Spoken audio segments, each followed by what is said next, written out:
Hello, everyone. I'm Jim Garrison, and I want to welcome you to day 259 of Humanity Rising. It's Memorial Day in the United States. This is a time each year when the United States commemorates its dead who have fought in the various wars that have engaged this country since its inception 243 years ago. One of the characteristics of the United States is that it has been in war almost continuously since its founding. It was a nation that was built on war. War against the British during the War of Independence, war against the indigenous peoples for the next 150 years, war in Latin America, war in the Middle East, war in Japan, war in Europe. The United States has been built by war. As we contemplate this, it's certainly important to remember those who gave their lives defending their country. It's also important, I think, to remember with sadness that war in every instance is a tragedy that creates suffering for people, for civilians, for military personnel, for the environment, to our urban centers. War is really a failure. And I think that that's the note that I would want to strike on Memorial Day today, is that the nobility of war ultimately is a falsehood. When people go to war, when people fight, when people do violence to one another, it's because they failed in their creative imagination to figure out how to interact with diversity. If you think about it most fundamentally, war is a failure to respect diversity. There are aggressions that need to be defended against. But as Mikhail Gorbachev, with whom I had the privilege of working for about 10 years in the 1990s, put it, that war, he said, is a failure of politics. You never ultimately need to go to war if you're creative enough. And while Mr. Gorbachev was president of the Soviet Union between 1985 and 1991, he withdrew from Afghanistan, and the Soviet Union never went to war. So I want to just commemorate the complexities of these remembrances as we begin our program today, not to denigrate, but to expand our contemplation of the violence that we do to one another and to the earth. It just simply has to stop. We have to stop. And we have to figure out other ways of being human, other ways of solving differences. So that's what we're going to explore today. How we honor diversity, how we celebrate diversity, how we use diversity to enhance our creativity and human well-being. Let us begin, as we always do on Humanity Rising. Let us just take a minute. Let us center ourselves in our bodies. Let us take a few deep breaths. And let us attune to our hearts. Let us listen to our heartbeat in a spirit of gratitude and thanksgiving that we're alive together at this most extraordinary moment in the human journey.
Thank you, everyone.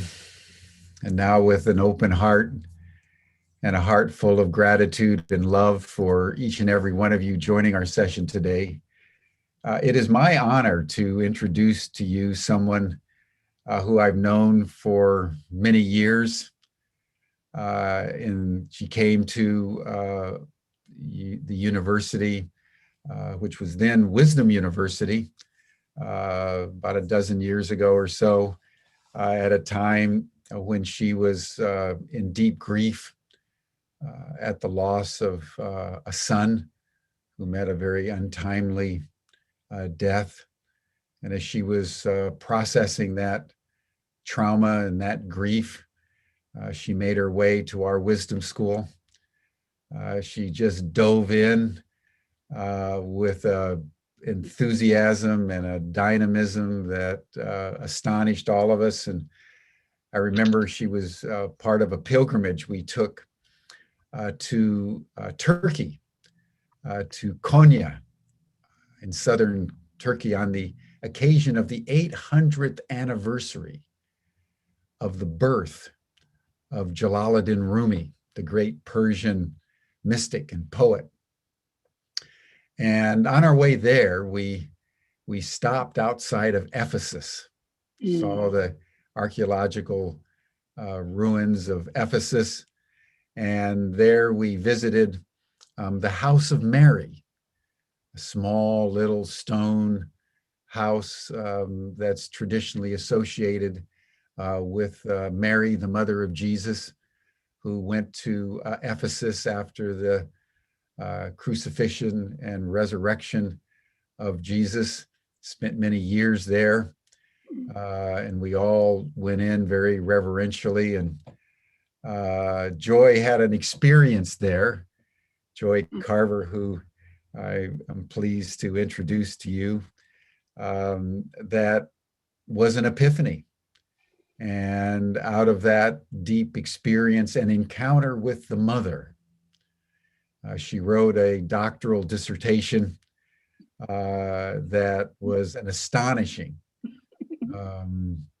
rite of passage for her and contemplation on the mother.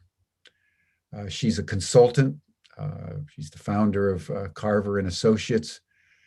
She provides workshops, seminars, and she consults with companies all over the United States and globally in how to understand diversity, how to come to terms with unconscious bias, how to learn respect and celebration of diversity, and thereby make your organization more harmonized internally and more effective in the marketplace. And she's joined today by her son, Ty, Miller. So Joy and Ty, I'm delighted that you're joining us for Memorial Day on the theme of honoring and celebrating diversity. And I turn the program over to you. Thank you so much, Jim. Woo. I'm look speechless, which is rare.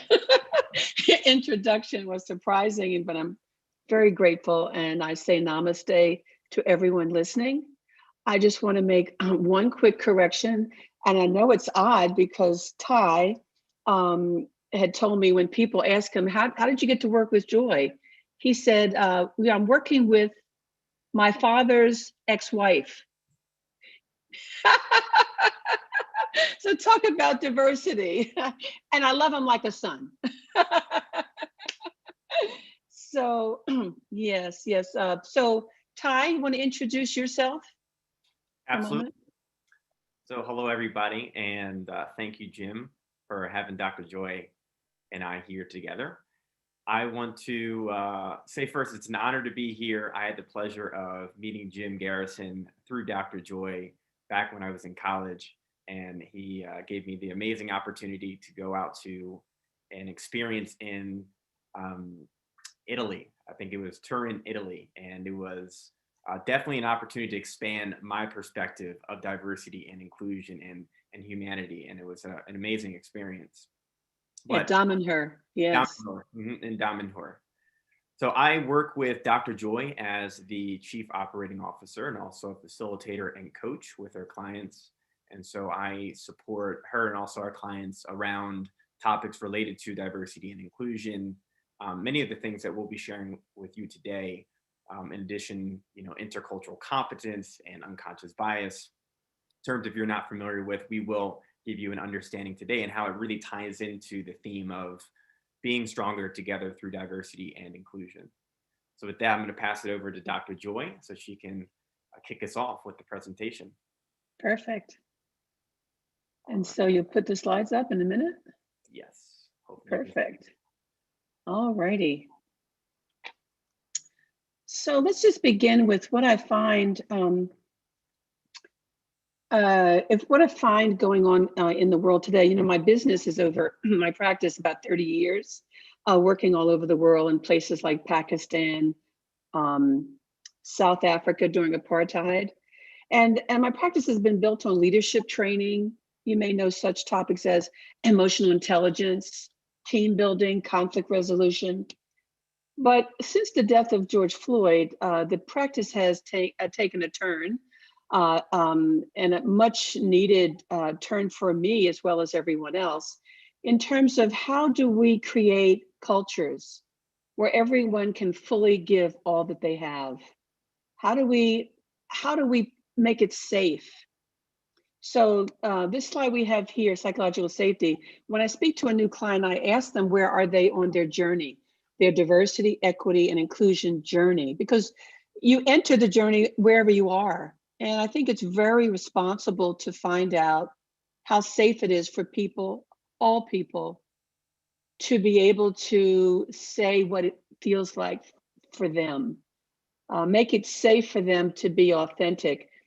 Three of the ground rules we say to everyone is, we want you to be transparent, we want you to be authentic, and mainly we want you to begin to become comfortable being uncomfortable. And some people might say, well, why do I want to be uncomfortable? Well, I think you want to be uncomfortable because it's like some of the things that we've experienced and we listen to, and we see the news feeds, and we even have our own personal experiences. We want to avoid those situations. We want to shrink back. And I think there's a woman who wrote the invitation, Oriah Mountain Dreamer, who said you want to lean into the conversation. You may not always have something to add, at least because maybe you're uncomfortable. Maybe you prefer to think things through as a preference, as opposed to just shooting from the hip, like would be what I do.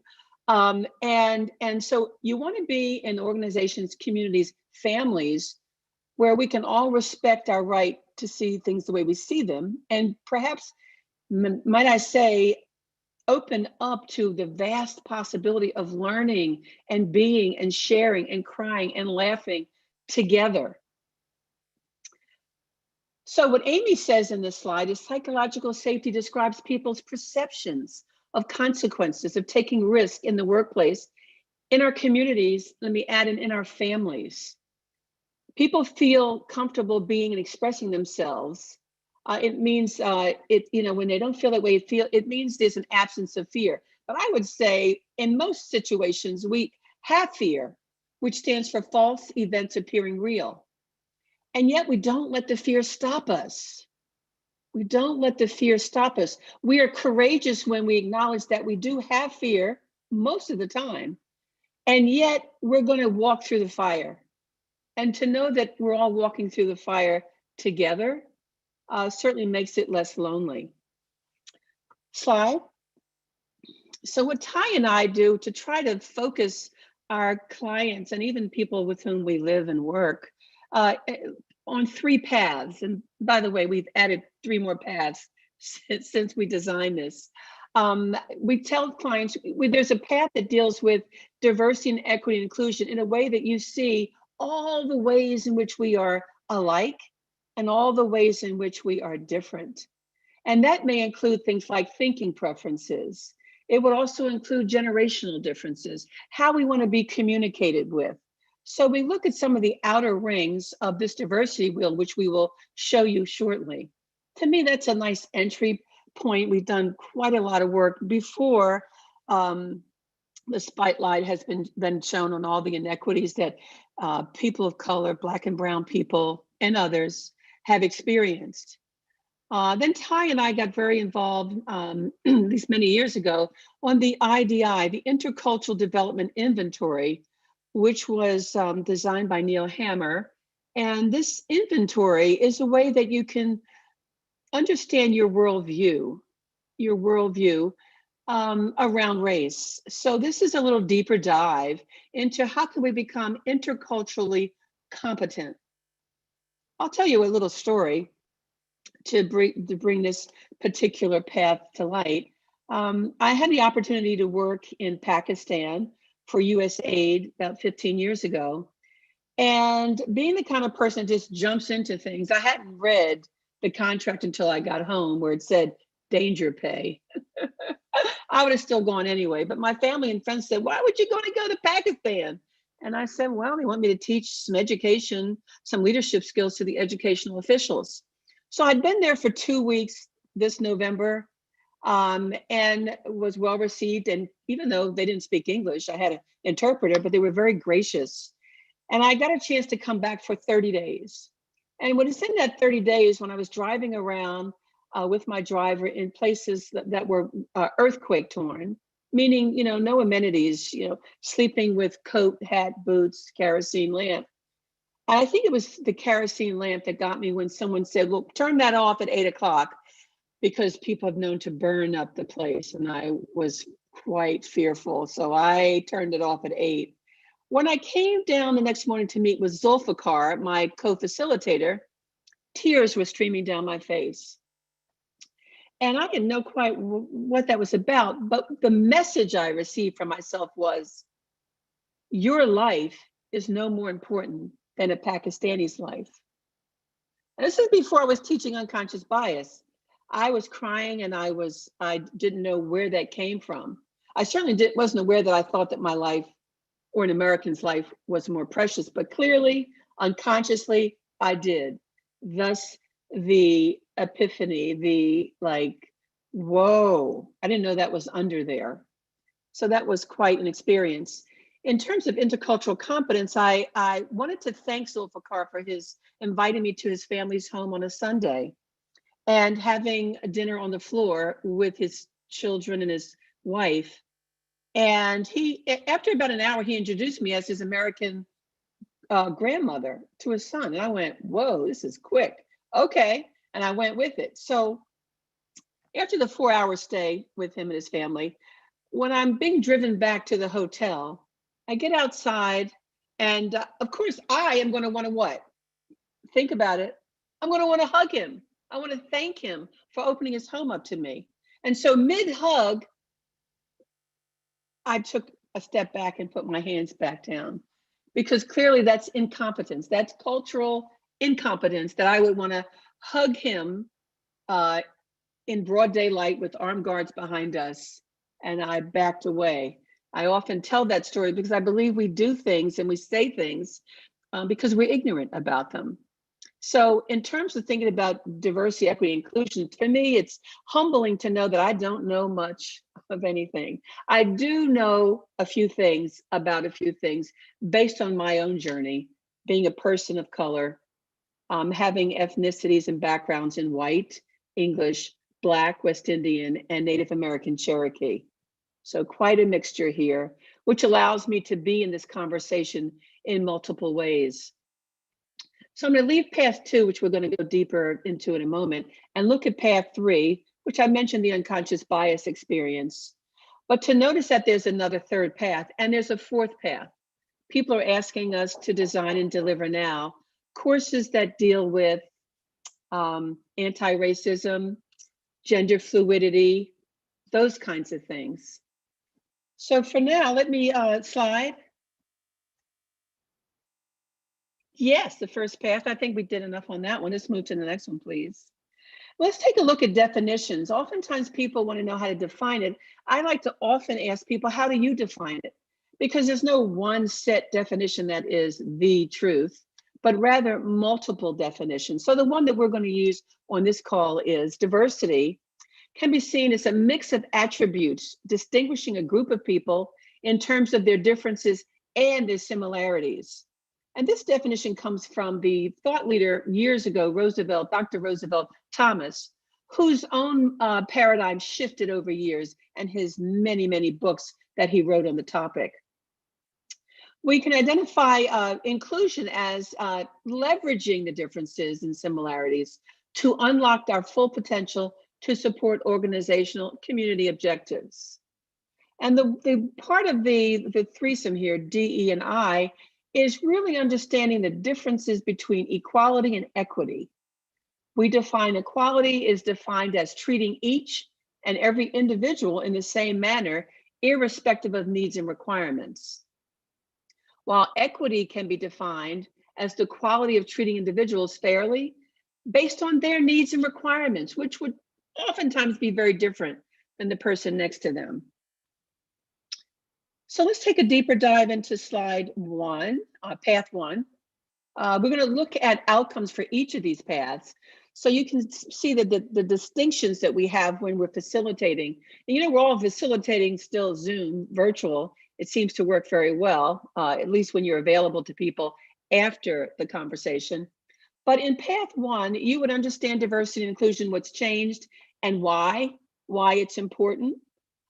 You'd also understand the impact of gender, generational and thinking differences, how they can have an impact on trust, communication, and productive relationships. We then explore the impact of differences and similarities, what they have on how we approach building trust, because we believe trust is fundamental, and building it takes time, and eroding it could be in a moment. So we talk about approaches to trust, which we will share on this call. In a class, you'd also gain tools and approaches to bridging the power gap, which we do know there's a lot of power. Some people have more than others. Some haven't, don't know they have it. But we talk about how do we use it to facilitate these cultures again that will allow everyone to fully contribute all their talents and gifts. And last, you'll be able to understand the characteristics of creating an inclusive environment. Slide. Okay, this one just gives you the why of D, E, and I. And we notice, because people want to know, well, where is this information coming from? We like to say that D, E, and I, you know, they matter even more today. Based on a study from Deloitte, 20% of enhancement in creativity and innovation is realized when you embarked on a diversity, equity, inclusion path. You're 3 times as likely to have high-performing individuals in your organization, and 8 times more likely to achieve better business outcomes. And who wouldn't want to have those? And you'll hear me say throughout the slides, when I'm doing business, I do business, but we work with nonprofits. We work with educational organizations, particularly in New Jersey, where Ty is leading the charge there. So business, just outcomes in general. For me, the journey is not just in business. The journey is inside. It's an inside journey. It's a journey making sure that I do my own homework. My homework is never done on uncovering biases that I have and I've lived with, or having someone just say to me, please, if I've said or done anything that was offensive, maybe just simply say the word ouch, so that I can apologize and understand more what it is I said or did that would have hurt or offended you. Clearly not my intention. So we'll move one more slide before my partner will take over. And I had mentioned the diversity dimension wheel. Well, you can notice in the middle, that's you and me, personality and temperament. That's where we place ourselves. And you'll notice the primary circle that deals with things that we were born with: race, ethnic culture, physical, mental ability, gender, sexual orientation, our generation, our age. Things that we were born with, things that most cases we can see, not necessarily all the time. Our secondary diversity dimension wheel deals with things over which we have choice: our geographic location, our socioeconomic status, our parental, or in my case, grandparent status, our appearance, our thinking preferences, recreational habits, etc. And then the third part of the wheel deals with organizational distinctions around management status, union affiliation, the ways in which our work locations are different. Certainly virtual learning would be a part we could add to the wheel, and the work and content of our field. So again, path one deals with, we chose three of those. We talked about multiculturalism, we talk about thinking preferences, and we talk about generational differences. And we do that in a half a day, allowing people to experience those differences and similarities.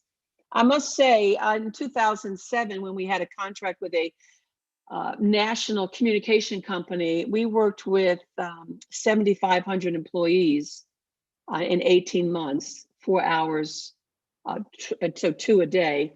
And the feedback was, whew, I thought they were going to be about blaming and shaming me. And this was probably from a lot of our white participants. They said, oh, this was really great. And that's why I say to you, judging and testing the psychological safety for people to dive in wherever they are, notice that we have so much in common, and yet we have these differences.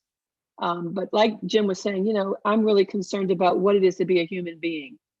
As a global citizen, I identify as a global citizen, as a human being, as an American, as a person of color with the dimensions I mentioned, as an amazing grandparent. I hope they feel the same about my efforts, and as a consultant, to say a few. So with that, let me turn it over to Ty.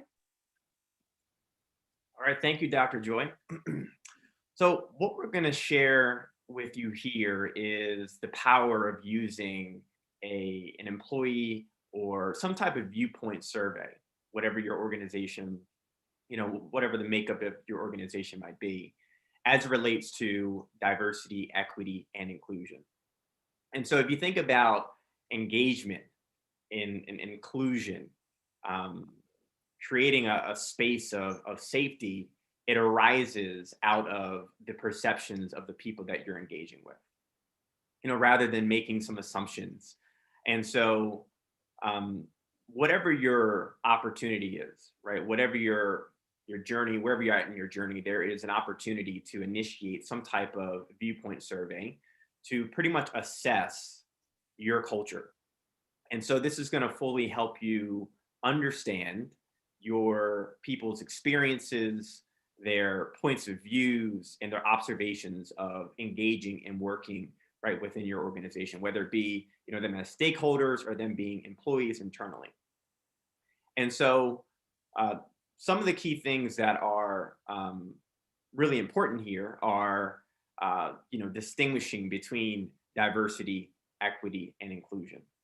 And once you've had that opportunity, you might find themes and opportunities that come up throughout the survey.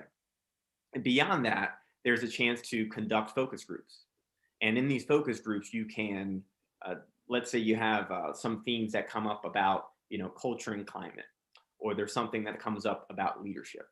And so beyond that, you can conduct focus groups with, people around 10 to 12 people that allow you to go deeper into those particular themes. And, also super important here is weaving in that theme of creating psychological safety, creating that conversational dialogue atmosphere so people feel welcomed and okay to speak their voice and their truth. Not too long ago, we did a focus group with one of our clients, and they work specifically in the US, but they have an impact that is, you could say, national. They are a government institution that impact a lot of people's lives. And so what was pretty amazing in one of the focus groups was one person talking about their view of what diversity, equity, and inclusion means. And if they thought that their organization did a good job respecting that and creating the environment that values diversity, equity, and inclusion. And one lady spoke up and she said, I agree and disagree that our organization does respect that and does not. And what I mean by that is, on one hand, I am very fortunate to be a part of, this one team as a person with a visual disability. And it's been amazing to be able to recognize how, inequitable and how, some of the things that our team does not really speak and meet the needs of people with visual disabilities. I'm happy I've been able to make changes, right, to our functions and our systems to be able to serve the people within our organization.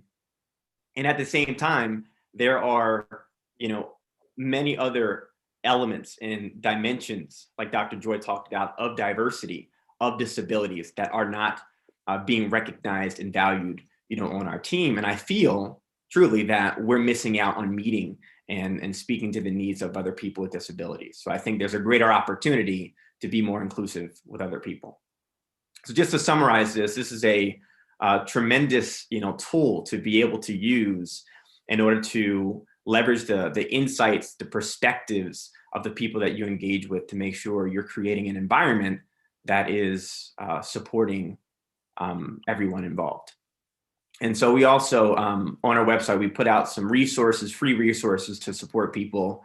And on our website, carverassociates.com, we have a blog that talks about how to leverage employee viewpoint surveys to improve your DEI efforts.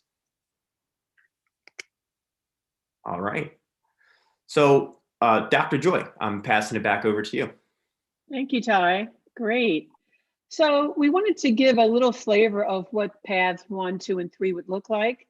So we'll move through these rather rapidly to make sure that you get a taste, and also we can continue on our conversation. So we know that there's 5 generations in the workplace, soon to be 6. And we're just looking at this slide, you'll see the traditionalists, boomers, Gen Xers, Gen Y, and Gen Z. So we need to be able to have in our cultures a way that we can communicate effectively with the many generations. They all come with different values, different leadership skills, different preferences for communicating. And rather than saying, well, if you can't communicate with me the way I want you to communicate with you, I am the boss, then you can leave, which I have heard far too many times. But rather sharing your preference for communicating with each other and allowing yourself to be flexible. I've become a boomer, although I've tested as a millennial many times. Go figure. I like to ask people, so how would you like to be communicated? What's the best way? In person, over the phone, text? And I strive to give that preference to people who request it. Let's take a look at something we call the Herman Brain Dominance Instrument, which is HBDI. And it talks about thinking preferences. So when I mentioned earlier that one of the dimensions we cover in path 1, this is what we cover. We cover the ways in which we think. We have preferences for how we like to engage with people. You'll see on the right-hand side, if you were to describe it with an adjective, you'd say maybe colorful, maybe some say out of the lines, and that might upset others who are more logical and rational. The left brain symbol or picture looks more like, mapping, again, logical, rational, which is contrasted with flexible and spontaneous. But we focus on how we think impacts how we act. And certainly we know with the ways in which people are listening to so much data, social media bombards us with all this stuff, some true, some factual, a lot not so much. When we're looking at organizations and we're helping them create cultures where everyone can contribute, we have them take the HBDI and then we facilitate sessions that allows people to move closer to the preference of the other. Slide. So just a 20,000 mile up in the air, we simply say, Ned Herman, what he did is he divided the brain into 4 quadrants. Top left frontal lobe is people who have characteristics analyzing, mathematical, rational, etc. And it's left brain. Green is characterized by organizing or safekeeping, or please, let's do this methodically, step by step. And blue green are identified as left brain thinking preferences, while yellow red are right brain. We'll go to the yellow frontal lobe distinction. People who are imaginative, people who are adventurous, people who take risk and are fun. We know that Einstein didn't take it, but we would suggest that he was blue-yellow. And then there's red, personalized, which is those people who have characteristics that are relational. People that are strong in the red preference can understand the impact of people in the group, all of them. And so that's just a little snippet of what you would do in working on your HBDI. We took a deeper dive, next slide, in looking at thinking preferences impact our communication. Slide. And again, walking through each of the 4 quadrants, if you happen to have more preference in this particular quadrant, you would want to be communicated with facts, no fluff, be brief, clear, concise, data, goals and objectives, and technical accuracy. Slide. If you had this preference of safekeeping, you'd want things to be step by step, concise, do not digress, rules, procedures, in writing and detailed. And then you might be called doing your happy dance if people would in fact lean in towards your preference. The red, or the relational quadrant, folks like myself, I lead with red. Give me some introduction, have a conversation, make it informal, no hidden agendas, be authentic, transparent, expressive body and language, and you see these hands moving all over the place, and senses the impact to all, followed by the third quadrant, which is the strategy or adventurous quadrant. And folks that have a preference here want the overview, the big picture.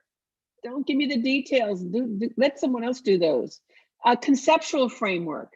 They like talking in metaphors and visuals. They like things that are new. They like fun, imaginative, and minimal details. So you can just imagine if you're working with someone who has a different preference, how challenging, let's put it that way, how challenging it might be to work with them. So this assessment and facilitating applications for it allows us to lean into the difference, understand the preference, and then move on to solve our problems, to communicate more fully. Slide, and the last one in path 1 would be the Trust Continuum we developed in 2011. That deals with, when you talk about trust, which we mentioned already is fundamental to culture change, is that there are 7 positions. You can see those, and if you can't see them, you may not be able to see them, I will read them. This is a continuum that's color-coded that talks about the evolving and situational nature of trust. It's either given or granted. We would start off on the left-hand side, which is red. It says this person would approach to trust would be, I give trust easily. I give trust to most everyone I come in contact with. Followed by the next approach, I'm optimistic. I'm likely to give the benefit of the doubt. Followed by yellow, I'm hesitant to give trust, but will give it without much data. Followed by the green approach, which is now we're beginning to get in the middle between trust given versus trust granted. I'm on the fence. I take time to decide when to trust. I don't know what my approach is. Followed by blue, I'm cautious. I may give you the benefit of the doubt, even if I don't know you. Followed by indigo, I hesitate to give, but will do so once I get to know you. And followed by the seventh approach, violet. My trust is extremely hard to earn. You have to prove yourself to me, and you may never earn it. So just breaking out those distinctions, you may think in your life about people with whom you synergize readily. You may have an approach to trust that is similar, or at least right next to. But when we have such disparities, at the time, my 10-year-old granddaughter saw this picture, and she just looked at me and said, JJ, you're red, I'm violet. And I went, oh my, she's 10. I said, what do you mean you're violet? She said, you remember Jade, who was like a year younger? You remember Jade? She stole your jewelry. And you said, oh, that's okay, honey. She said, that would never happen to me. So I'm violet, you're red, and that's what I want to say. So let me turn it over to Ty now to take us through path 2. All right. So the second path is developing your intercultural competence. And if we think about the topic for today, this is essential in today's world. Yet, unfortunately, we're not always as culturally proficient as we'd like to be. And our ability to navigate cultural differences affects what we're able to accomplish wherever we are in the world, whether we're with family, we're with friends, we're out in the community, and in whatever capacity, navigating cultural differences is crucial, and it can make a huge difference. Now, what exactly is intercultural competence? And so it is the capability to shift cultural perspective and adapt or bridge behavior to cultural commonality and difference. And so a clear example was Dr. Joy's share earlier about her being in Dubai and recognizing in that situation that, she's going to not give a hug. She recognized, I'm going to adapt my behavior to make sure I respect, their culture. And so there are 3 important aspects to developing your intercultural competence. Number 1, and this is an element of emotional intelligence, which is a deep cultural self-awareness, understanding your own culture. Number 2 is a deep understanding of the experiences of people from different cultural communities in terms of perceptions, values, beliefs, behaviors, and practices. And the last thing is behavioral shifting. How are we going to flex our behavior across various cultural differences? Now, we have a few path outcomes as it relates to developing your intercultural competence. And so, And so here are the 4 main ones. Number 1, understand what intercultural competence means for you. And so one of the main tools that we leverage is the IDI, Intercultural Development Inventory, which we'll talk about a little bit later. But what this does is it gives you your own profile to understand your level of effectiveness when it comes to relating to other cultures. And within this, you also get step 2, which is assessing your level of intercultural competence. You get a chance to develop further with a customized development plan. And I think right now would be a good example for me to share my personal usage of leveraging the IDI and the development plan. So the first time I took the IDI was about 4 years ago. And when I took it, I was at 1 level, which I'll share in a moment. But when I took it, I was in an orientation called Minimization. meaning that I would minimize differences and I didn't recognize them or recognize cultural differences. And so about a year ago, I decided to retake it and work on my development plan. And as I worked on my development plan, I set a goal that I wanted to be more culturally grounded in my own culture and then be able to adapt and shift to other cultures as well.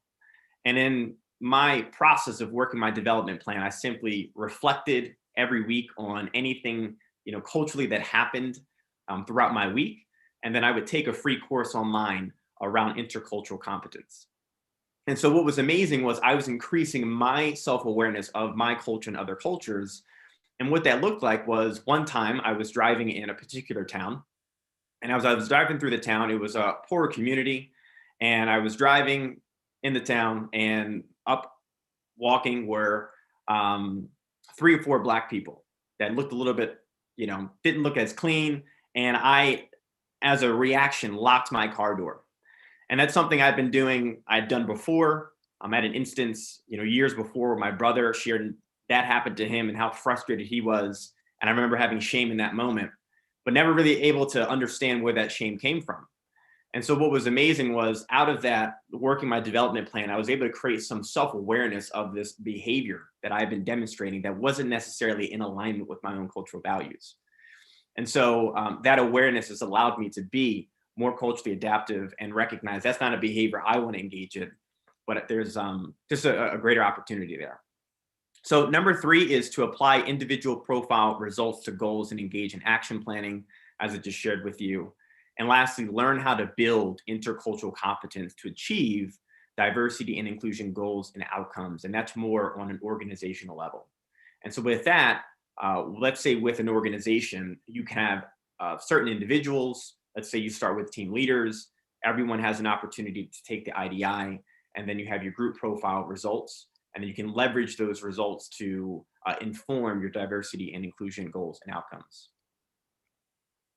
Okay, so this finding right here comes from an extensive survey conducted a few years ago by the Institute for the Future in their publication titled Future Work Skills 2020.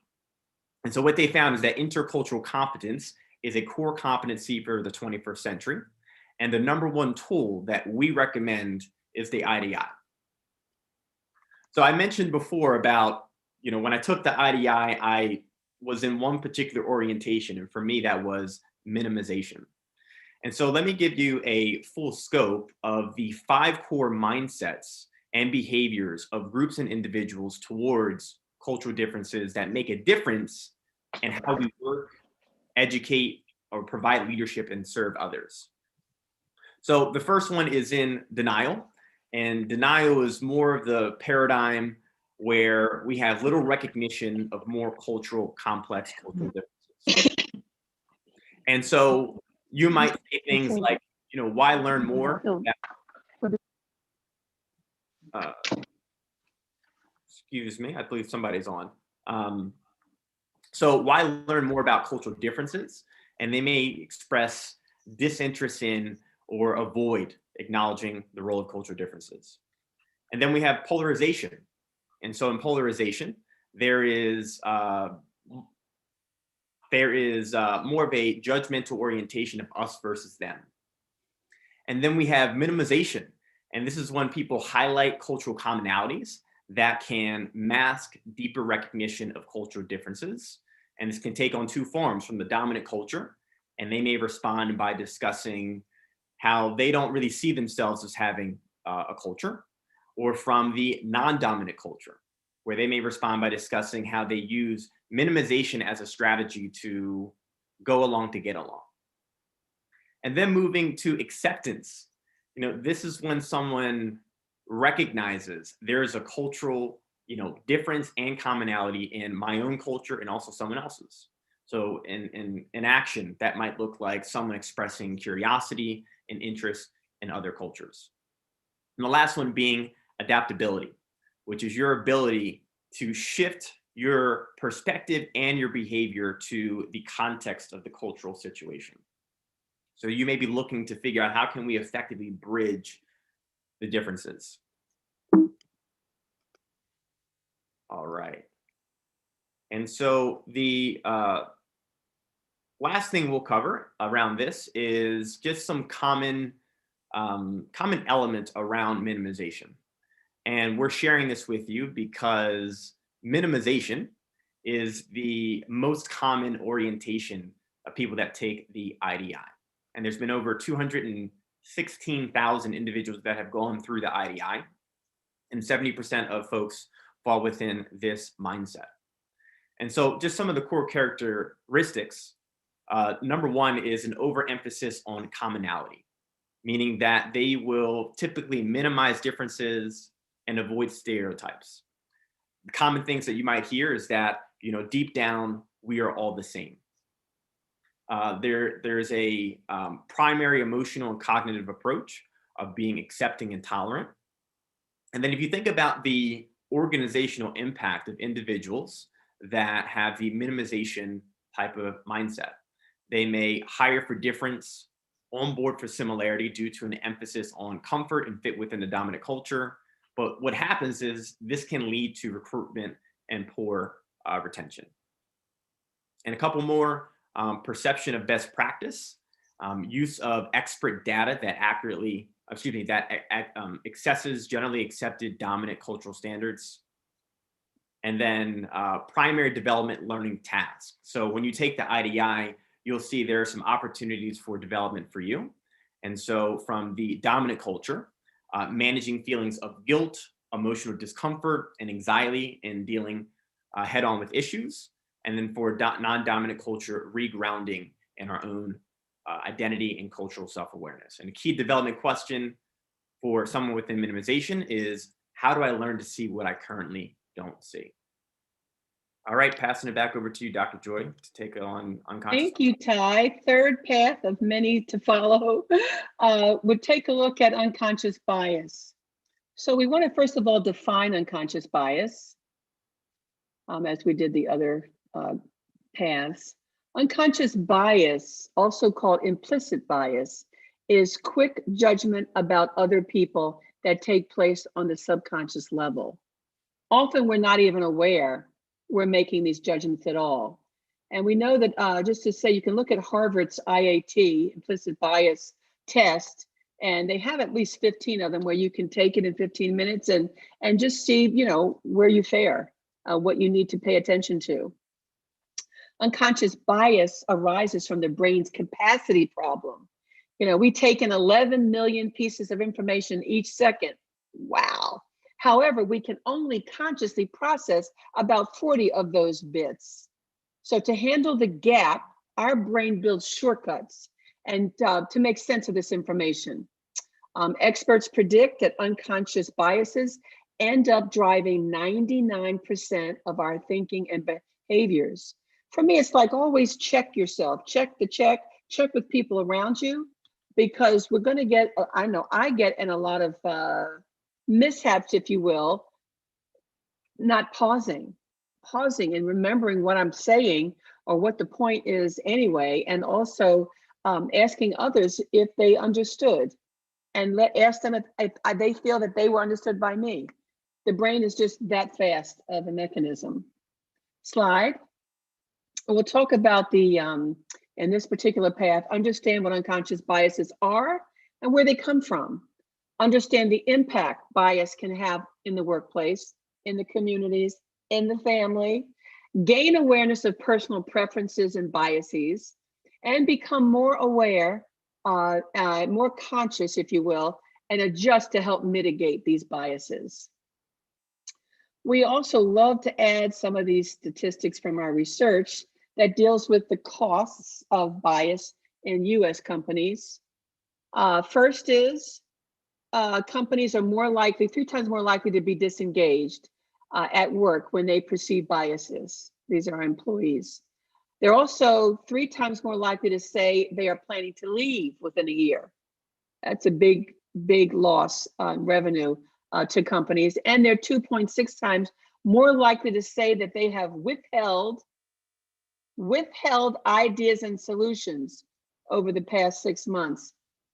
So you can see that what an opportunity it is. Our clients who are engaging in this are on at least an 18-month journey, and they've went through some of the other phases we've spoken about, and now they are about to embark on unconscious bias to see where it is in their systems. Again, personally speaking, we need to look at where we are individually, what's going on inside of me, what's going on inside of the people that are close to me, and keep moving out into those circles to make sure we are understanding more, which means speaking less. Next slide, please. We look at just a snippet of the sources of our identity. And this is from one of the books we used to design this course, is Leader's Guide to Unconscious Bias by Dr. Fuller. And you'll notice that in the center, it's me, my identity, and then around it are things like, what's the culture? What's my education? What's the information I'm taking in? What are my experiences? Because all of these are sources of how we can identify ourselves and share that with others. Slide. We want to leave you with the notion that we are more than a single story, and that let's notice that there's complexity within all of us, amongst us. And the usual iceberg picture looking at above the waterline and or our primary circle on the diversity development wheel is age, race, gender, culture. But look below the line. Seek to understand people's views on religion, education, whether they believe something or not. As a human being, I want to know more about you and agnosticism. I want to share my skills and understand your skills, family. I want to understand your experiences. I want to know, I know that you're not just this one moment in time. So we take deeper dives to find out who people are, how they identify, and how we can be together, how we can work together. Slide.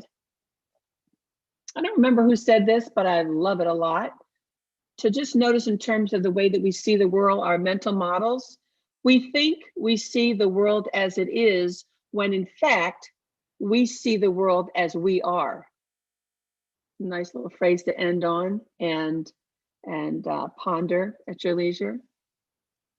So I want to thank you as we've walked through this. If you have questions, we do know that the website will give you access to us and our materials. Thank you so much for listening.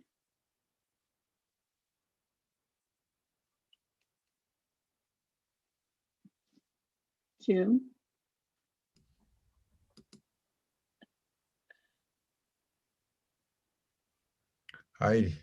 There we go. Thank you, Joy. Thank you, Ty. This has been a splendid session. I've been tracking the comments in the chat. People are very impressed with your presentation. I'd like to start with the situation here in the United States and your feeling about how the death of George Floyd, commemorated in its first anniversary on the 25th of May, how has that changed race and diversity perceptions in the United States?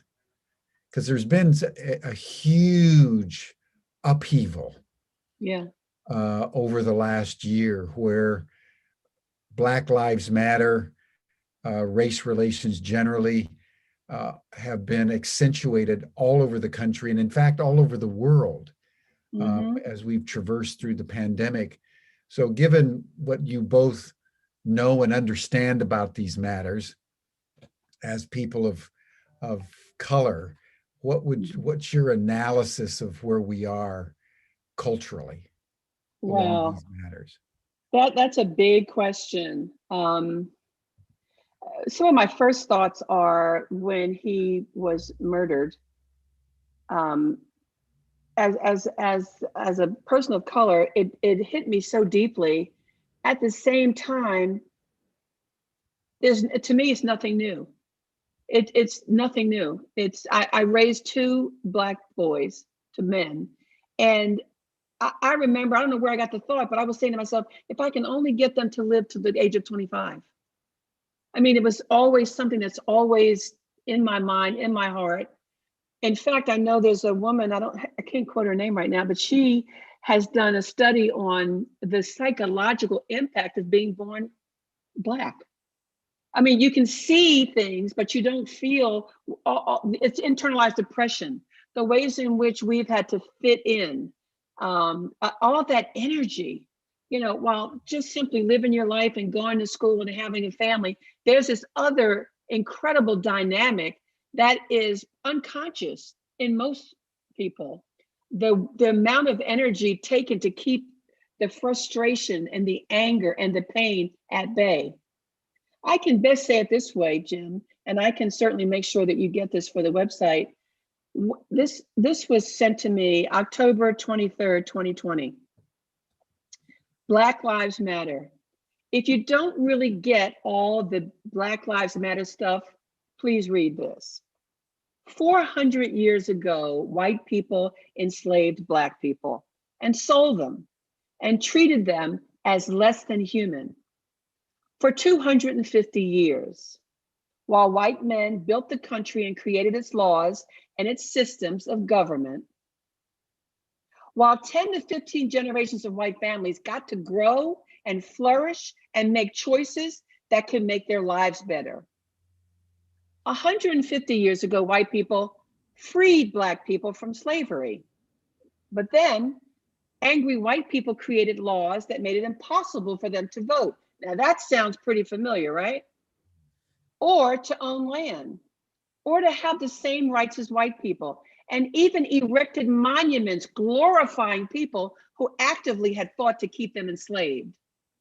And while another 5, 10 generations of white families got to grow and accumulate wealth and gain land and get an education, 60 years ago, we made it legal for Black people to vote. 60 years ago, to be free from discrimination.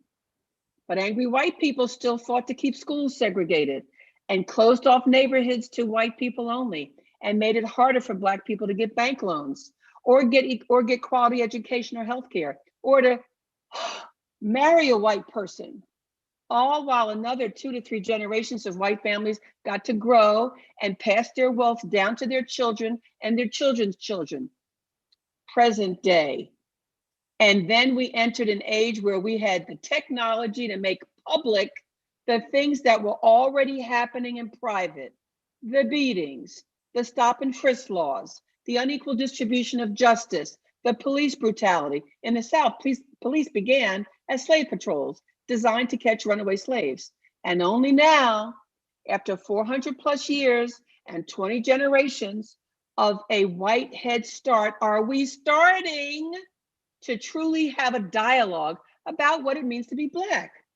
White privilege doesn't mean you haven't suffered or fought or worked hard.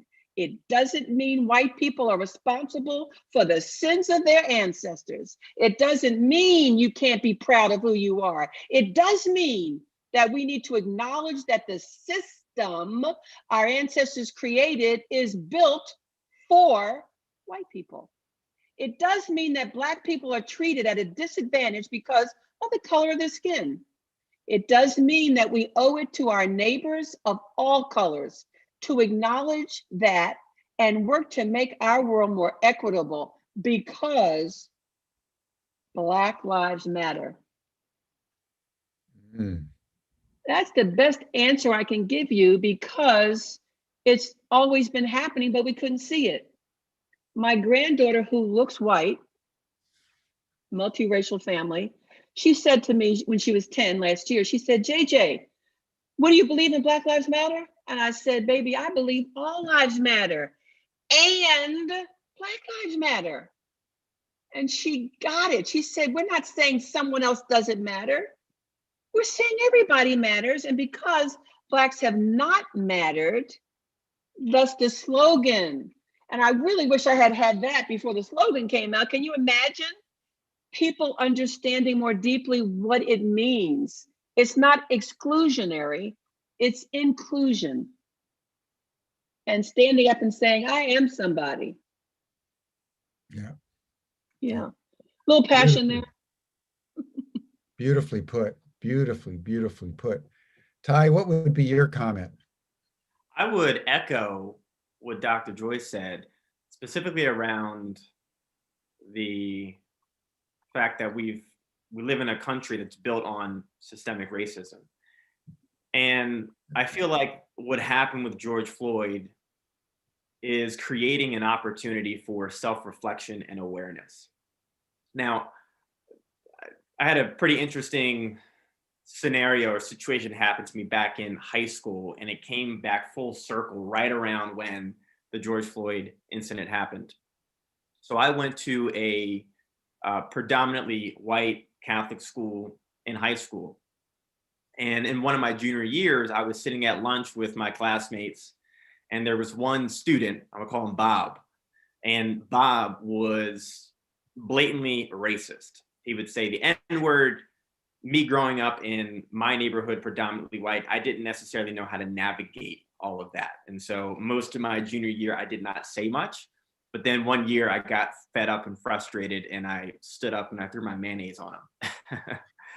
And we, went back and forth. The coach came over and said, if you guys are going to handle this, go outside after school. And so we meet after school, and he says, I'm not going to, waste my baseball career over you, blah, blah, blah. And then the next day he came and apologized to me, and we kind of squashed it.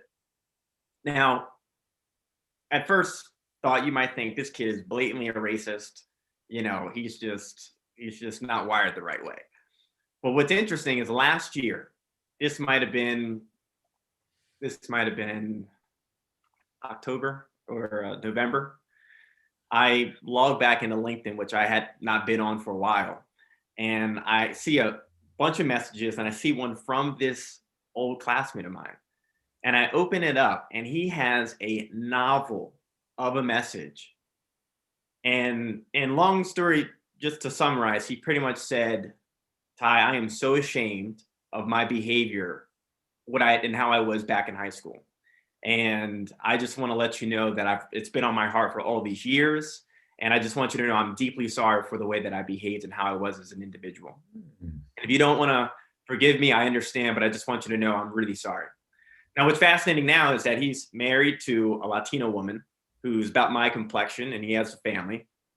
And so when I think about what Dr. Joy shared and his experience, my assumption is here's a guy who maybe grew up, of course, in a system of systemic racism, who knows what his family is like. Where was his opportunity to really think as a young person?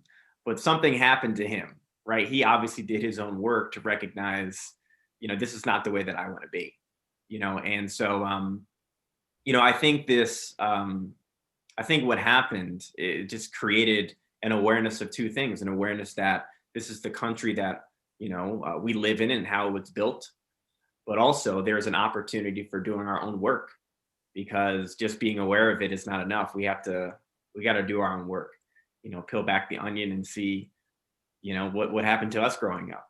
What are our feelings about that? And really kind of going back to that whole IDI, it's just developing that cultural self-awareness. I think it's the first step.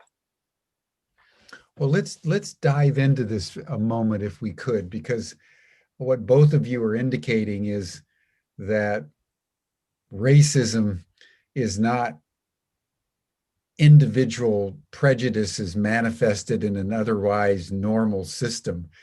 We're dealing with systemic racism. We're dealing with, critical race theory, that the structures of the country are imbued with race.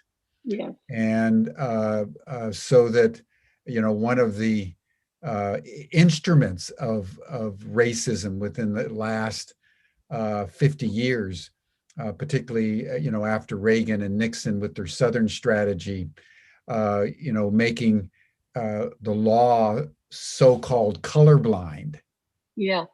So that it's not possible legally to address the issue of race. But race is so endemic into the system that it is just part of like the air that we breathe. Yes. So given the systemic, culturally embedded levels of racism in the United States and also in Europe and in various places around the world. What do you two need to do when you come into a ABC company where they're not even aware of what they're not aware of? I mean, Right. that's unconscious bias at almost a genetic level after Yeah. centuries of racism. How do you even begin to deal with that? Well, usually when people are calling us, they are either ignorant about everything or they're on some sort of a journey. So what we've begun to do is we've been working the last few months at the very top of organizations with the boards and the senior executives. And that's been very eye-opening. For example, I met with a brand new CEO of a hospital, a huge hospital, over 35,000 folks. And the gentleman, he, first of all, I gave him the IDI just to see where his worldview was. And delightful gentleman. And my contact, who is the chief diversity officer, he said a lot of good things about the new hire. So when I debriefed him, he was in polarization and judgment. And I explored and asked him, he wasn't surprised by his outcome. Now, remember, polarization was number 2. Your Right. denial, your judgment, polarization, your minimization, 75% of the takers are there. Very few are in acceptance in terms of worldview and adaptation. So he was here. And he said, well, I moved to the north, because he was from the south. I moved to the north because I just couldn't stand the racist white folks, and this is a white man, in the south. Now, I had a lot of thoughts in my mind, like, oh, you should have stayed and done working stay there and work there. But anyway, but beside that, he was telling me that he was just appalled at the systems he had been working with there. And now he's in the state that unfortunately is less than 1% people of color. However, he is doing what he can to shift the systems, one of which is sexual orientation folks who are trans, who are just anywhere, LGBT, anywhere. And I don't know a company so involved in trans work than this particular organization. So they're taking the bite of that, and they're exposing all the board members, all the senior executives took the IDI. Then we have 90-minute listening sessions, and they talk about concerns they have and how can they change the systems. Now, because of Zoom, they can actually hire people of color who don't happen to live in this northern state, where they can get access and they can do work. So the one thing about being virtual is people's excuses, even the government. I work with the government, and they are in West Virginia, where there's very few people of color. Now they've opened it up to hiring people outside of West Virginia to come and help them with the systemic changes. Let me just give you an example. I want to tell everybody about REI, Racial Equity Institute. Go to their website. They've been in this business for longer than I have. And what got me, they do these 3-hour informative sessions for $100. And then after that, they're free. But what I took away from one of them, when they talked about all of our systems, education, healthcare, criminal justice, what stuck me, because I'm an educator basically, was they said, for example, a Black man with a PhD will earn what a white man with a GED will earn. Now, that's what stuck. Of course, I remembered that. And this is national. This is research data where they talk about the inequities state to state to state and in all the systems. I'm not that versed in all of that, but I went, whoa, I'm studying with them, under them, about the systemic pieces. So back to your question, I'm working more with CEOs now, and probably will going forward, to help them with diversity, equity, and to have a safe space for them where they can talk about their fears. I have 6 of them now who talk about, it's not easy for me to talk about my biases. And I don't know if you feel my energy, but I'm pretty safe to speak to listen to people and not blame and shame anybody, and just say, here's the work you can do. The IDI that we spoke about comes with a 23-page development plan that you can't sit down and pass. You take question 1, it's an hour. you take it and things are uncovered. Your lens widens. And then you go out and do life and you come back 2 weeks later and you take another question. But like Ty said, he moved a position over by doing his work. You can't get out of this without doing your work. We all have work. I have work. You have work. Are we ready to do our work? And are we ready to listen to many news stations, not just our favorite? Are we able to practice being influencers of the 70 million who voted differently than I did? I mean, if I ignore them all, what does that say about me? Developing a core to be able to hear things that I don't want to hear. I want to lean into it and understand the various differences why you did what you did. Not blame and shame you, but understand you. Because perhaps you would want to understand my view. It doesn't happen the other way around. Doesn't happen, let me get on my soapbox and say blah, blah, blah, blah, blah. It happens when I am being vulnerable to be influenced and to sit there and hear you and then see wherever there's an in to say, I hear you and, not but, and I see it differently, totally differently. May I share that with you? May I share that I love you, that we're going to get through this together or not, but we will. We are going to get through it, no matter what it looks like. But how can I be a part for? How can I open my heart and soul to be vulnerable enough to have you see me, and have me see you, and then see how can we dance together? How can we dance together through this lifetime, and make it a more effective, loving place for our children, our grandchildren, their grandchildren. Ty, you have any comment? The one thing that I will, as a beginning for, I think, any organization is, especially I'm thinking about the example Dr. Joy gave with the healthcare facility. And with them, they were just beginning this journey. They had never done anything as relates to DEI work at all. One of the challenges was the senior leaders had no idea what this meant, like diversity, equity, and inclusion. They're just really trying to wrap their minds around what that means. And I think anyone can agree, for anything to be done successfully, especially with an organization with 30,000+ people, you have to have a unified vision and almost an alliance with the senior leaders.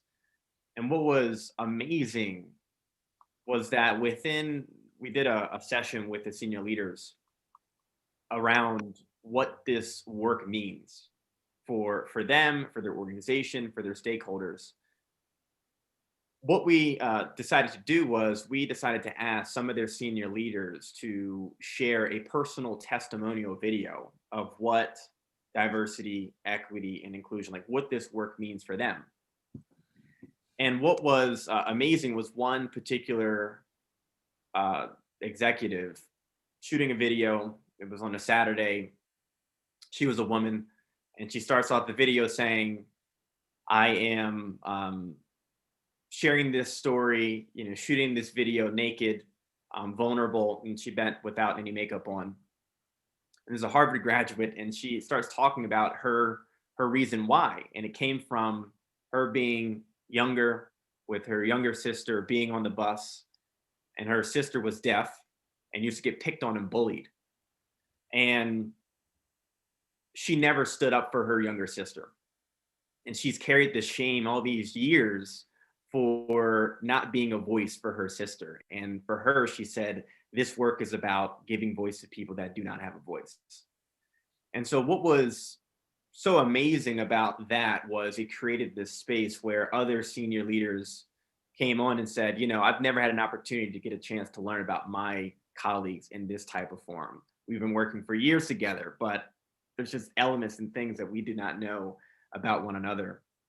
And so I think going back to the theme of psychological safety, to begin even having conversations around systemic racism, these very touchy topics that can trigger people, it's super important to create that psychological safety, that rapport and that relationship to be built among one another. So those are my thoughts there. Good. Well, thank you.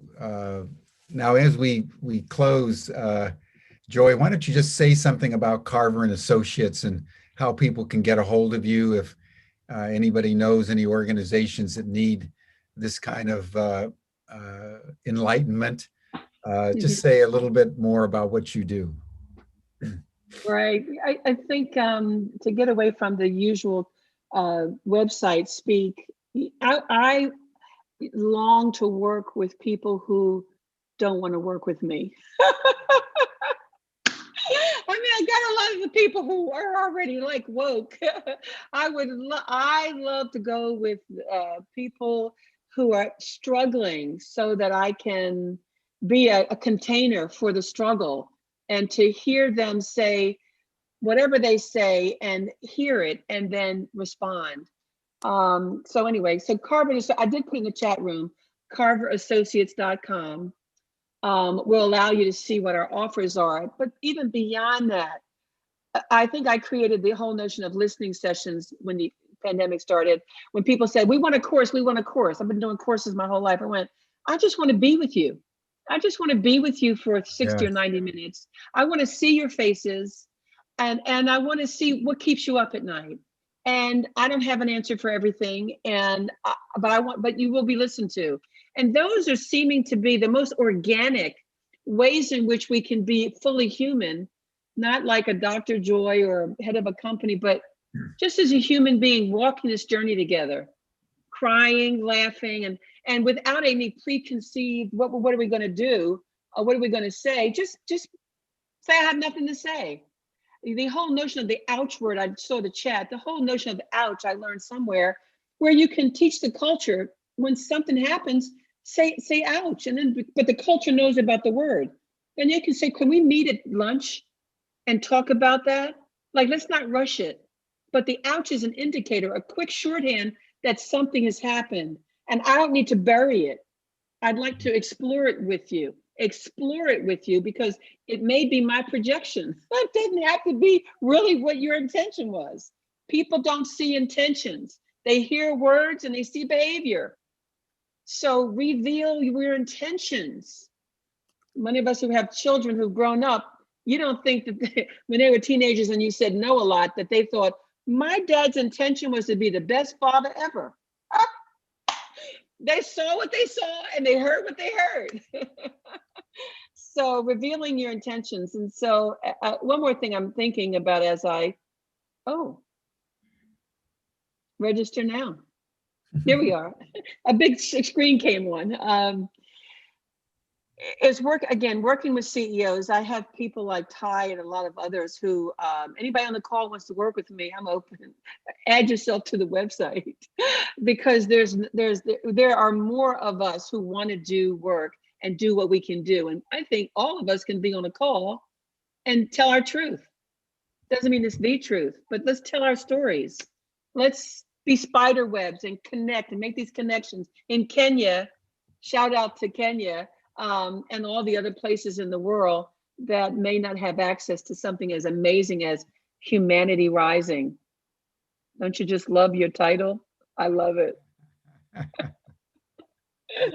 Well, Joy, thank you so much. Ty, this has been a wonderful way, everyone, to just reflect on Memorial Day.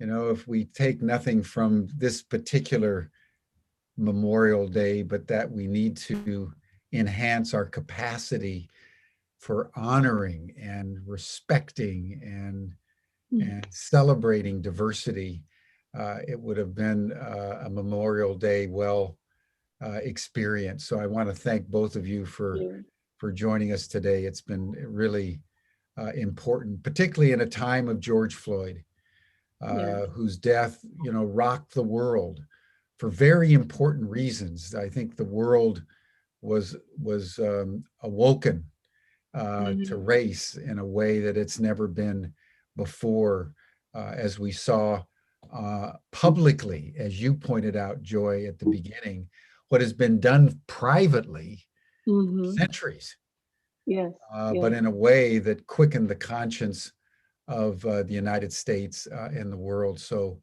thank you both, Mhm. and all strength to your arm, as they say, as you move forward. Yes. Um, Thank you, and then Jim. tomorrow, everyone, we're going to start a dialogue on the larger issue of the constitutional crisis that's occurring here in the United States. Um, uh, it's something that was initiated most obviously by Donald Trump when he was president. He went down for the first time in American history, refusing to acknowledge the certitude of the election. He's been fomenting what has been termed the big lie, but has been doing so very effectively. There are now legislatures all over the country that are suppressing the vote for people of color and for young people. And we are in a real, I would say, constitutional crisis in the United States. And we're going to have Danny Sheehan, who's a constitutional litigator from Harvard Law School, joining us for his analysis of what's been going on here in the United States and how we can remedy it. So that's tomorrow on Humanity Rising. And as we close, I want to bring to everybody's attention a course by Kate Rayworth that we're launching on the 9th of June, Foundations in Donut Economics. If you think about donut economics, it's the application in the field of economics. What Joy and Ty have been talking about in the field of culture. How do we move away from our ethnocentricity and just embrace nature? Embrace human goodness in all of its splendor and have that human thriving in alignment with the larger ecosystem as the organizing principle for what it means to be human. So what Joy and Ty have been talking about may be applicable, and certainly is, at the level of culture, but it's also true at the level of economics. And that's what Kate Rayworth is going to be talking about starting on the 9th of June. So please go on to our website and look up her course on donut economics. So thank you, everyone. You're all welcome to join our after session chat group, but we'll see you here again tomorrow for Daniel Sheehan on the constitutional crisis in the United States. Thanks so much. Joy, Ty, wonderful session. Bye for Thanks, now. Jim. Thanks for having us. Bye. Thank you, Jim.